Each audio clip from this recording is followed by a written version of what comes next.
Good morning class. हम लोग oxidation state part 1 कर चुके हैं। पार्ट 2 में हम कुछ सॉल्व कर रहे थे। यहाँ तक हमारा हो गया था सल्फेट आयन तक। अब हमें निकालना था Na2O2 माइनस O2 में O2 का ऑक्सीडेशन स्टेट। तो यहाँ O जो ऑक्सीजन है इसको हम क्या कंसीडर करेंगे, X कंसीडर करेंगे। ठीक है, तो ये क्या हो जाएगा आपका 2 + 2x = 0, इसलिए x = कितना हो जाएगा -1। ठीक है, अब इसमें हम निकल का ऑक्सीडेशन स्टेट निकालेंगे। तो यहाँ पे ये जो आपका कार्बन मोनोऑक्साइड है इसका ऑक्सीडेशन स्टेट कितना होता है 0। तो x + 4 × में 0 = 0, इसलिए x + 0 = 0, इसलिए x = कितना हो जाएगा 0। यहाँ पे निकल का ऑक्सीडेशन स्टेट कितना हो जाएगा 0। अब इसकी बात करें तो यहाँ पे हम सल्फ़र का ऑक्सीडेशन स्टेट निकालेंगे। हाइड्रोजन के लिए क्या हो जाएगा +1, और कितने हाइड्रोजन हैं 2, + 2x + 7 × -2 = 0। ये क्या हो जाएगा 2 + 2x - 14 = 0, इसलिए x = कितना आ जाएगा 6। अब यहाँ पे हम साइनाइड का ऑक्सीडेशन स्टेट निकालेंगे। तो देखो यहाँ पे जो कार्बन और नाइट्रोजन है ये कोवैलेंट बॉन्ड फॉर्म किए हैं। तो यहाँ पे नाइट्रोजन ने कार्बन के साथ 3 कोवैलेंट बॉन्ड बनाया है। क्लियर? तो मतलब यहाँ पे नाइट्रोजन का क्या हो जाएगा, वैसे तो -3 होता है, लेकिन क्योंकि इसने कार्बन के साथ 3 बॉन्ड क्या किया है, शेयर किया है, इसलिए यहाँ पे क्या हो जाएगा -1 कंसीडर किया जाएगा। इसके कुछ रूल हैं, मैं रूल आपको पहले बता देती हूँ।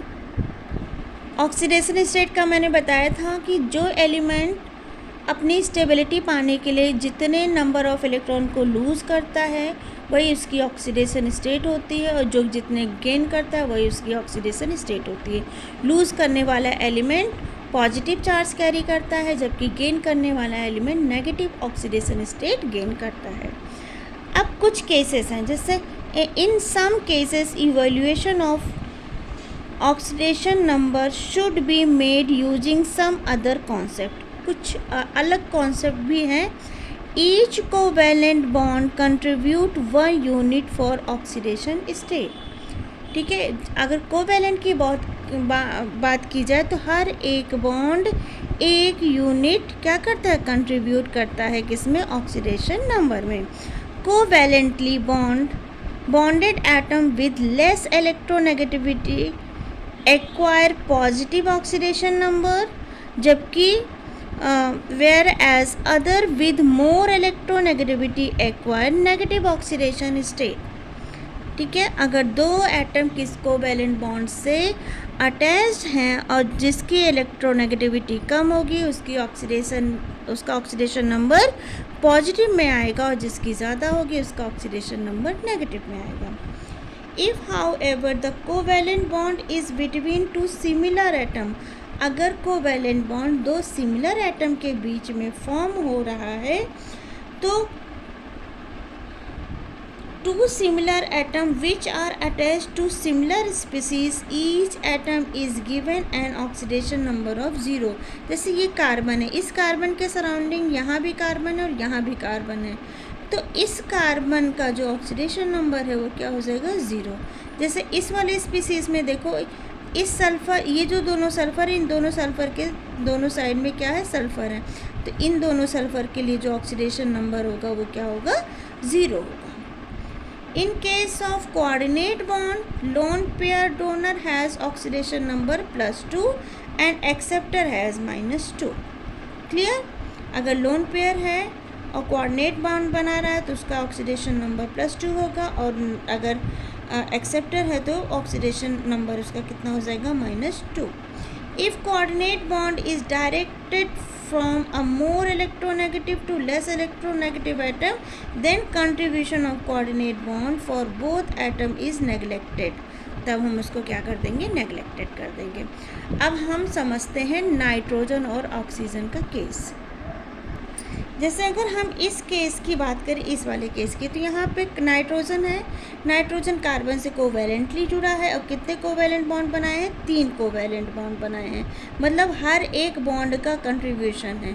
ठीक है, तो ये -3 था लेकिन 3 बॉन्ड बनाए, इसलिए इसका क्या हो जाएगा, -1।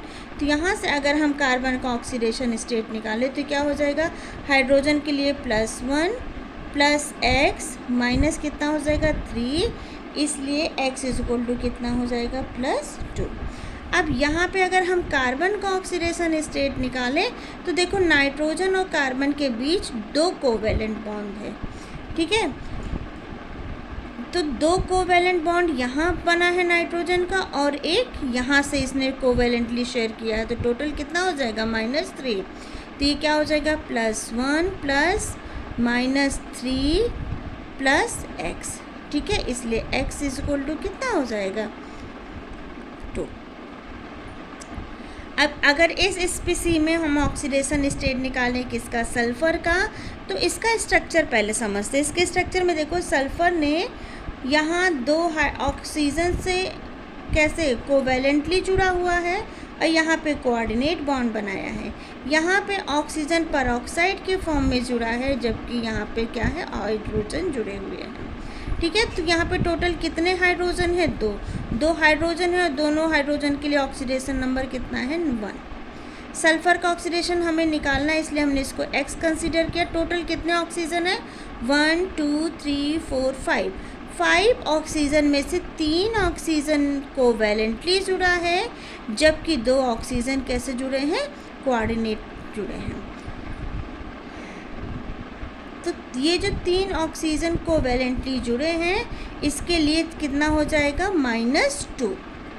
और जो एक यहाँ पे एक ऑक्सीजन जो है, इन दोनों के बीच कैसा है, परऑक्साइड लिंकेज है, तो परऑक्साइड के केस में ऑक्सीजन के लिए -1 कंसीडर किया जाता है और नॉर्मल ऑक्सीजन का जो ऑक्सीडेशन स्टेट होता है वो -2 होता है। तो 5 के लिए है, 3 यहाँ है और 2 यहाँ हैं। 2 परऑक्साइड लिंकेज से जुड़े हैं और 3 नॉर्मल हैं।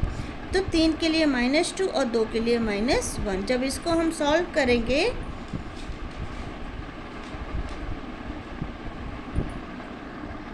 तो यहाँ पे सल्फर का जो ऑक्सीडेशन स्टेट आएगा वो कितना आ जाएगा, 6। अगर इसमें बात करें H2H2O8, वो तो 5 का केस था, तो यहाँ पे भी इसका जो ऑक्सीडेशन स्टेट है वो कितना आएगा, 8। तो इस तरीके से हम इसका भी ऑक्सीडेशन स्टेट निकाल सकते हैं, इसका भी निकाल सकते हैं, इसका भी निकाल सकते हैं और इसका भी हम निकाल सकते हैं।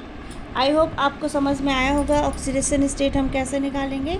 जिस भी स्पीसी, जिस भी एलिमेंट का ऑक्सीडेशन स्टेट निकालना है उसको हम x कंसीडर करेंगे, बाकी अदर एलिमेंट का ऑक्सीडेशन नंबर हमें पता होना चाहिए और उसके बिहाफ पे हम उसको कैलकुलेट करके ऑक्सीडेशन नंबर निकाल सकते हैं। Thank you.